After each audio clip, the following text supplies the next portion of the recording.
Hello YouTube, Basin Truck here, and today we're going to talk about my new dryer.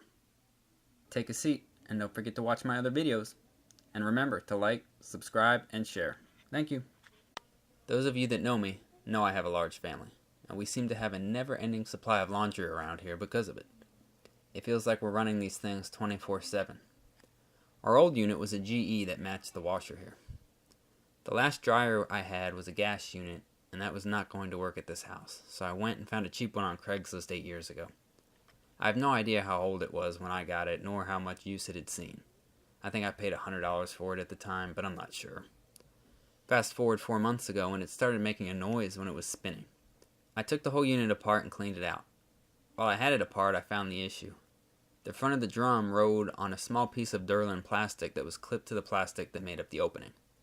One side wore completely through and had eaten a hole in the other plastic, so getting a new piece of Durlin was out of the question. We used it like this for about a month. Being the drum was not running even, it would grab clothes and they would get caught between the drum and the plastic, tearing holes in them. This was the last straw, and I was on the hunt for another unit. I looked at used ones again, but could not find anything I was really happy with. I had long since told myself if I ever bought another new washer and dryer, it was going to be a Speed Queen.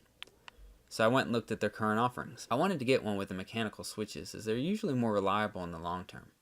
My problem with that was these units did not offer a dampness sensor. I thought with as much laundry as we do, this feature would save us money by not running longer than was necessary to dry the clothes.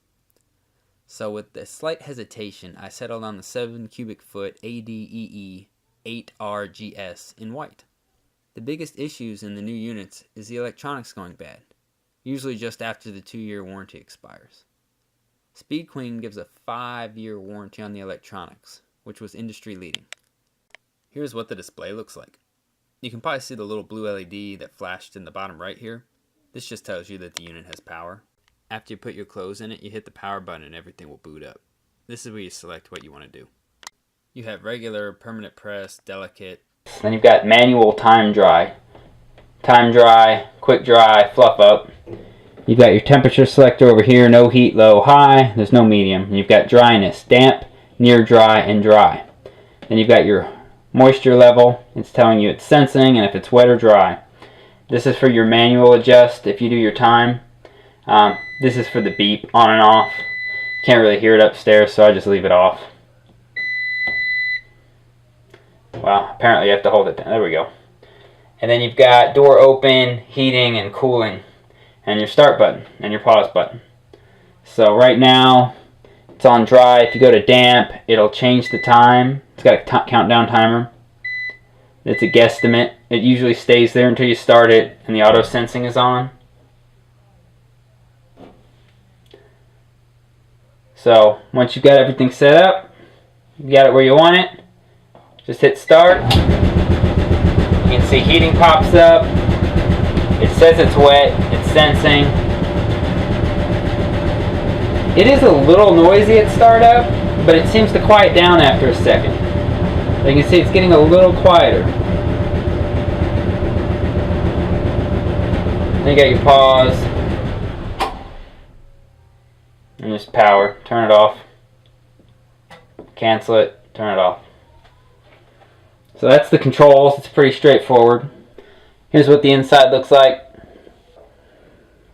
It says it does 5,750 watts, 240 volts, 60 hertz, 26 amps. Country of origin, USA. The trap works really nice. You just pop this up, scoop your lint out, put it back. It seems to catch most everything. So far I'm pretty happy with it. Time will tell. I've got high hopes. If you're looking for a dryer, I would definitely recommend one of these at this point. They're built much better than any of the stuff you're going to find at Home Depot, Lowe's, even a Maytag store. All of them have just cheaped out. There's some other videos on YouTube you can watch of some people pulling these apart side by side with top of the line Maytags, and the comparison is just not even close. So if you're looking for a washer or dryer, I would recommend a Speed Queen if you want it to last.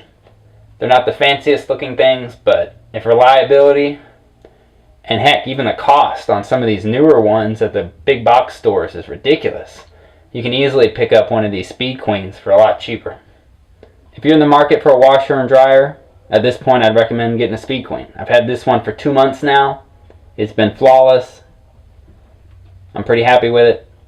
They give you a warranty card to send in, and if you mail it in, they give you a dryer rack to put in here, which is what's on top of the dryer. I've yet to use it, but for things like shoes or other things that you can't have tumble around but you want to try to dry. So that was free. It actually came really fast too. I was quite surprised. I was expecting it to take like 3 months to get, but I think it came within like 2 weeks. I think it was. I don't quite remember, but it was pretty quick. I was surprised to get it. So there you go. If you're in the market, consider a Speed Queen. Thanks for watching. Throw a comment down below, and don't forget to like, subscribe, and share.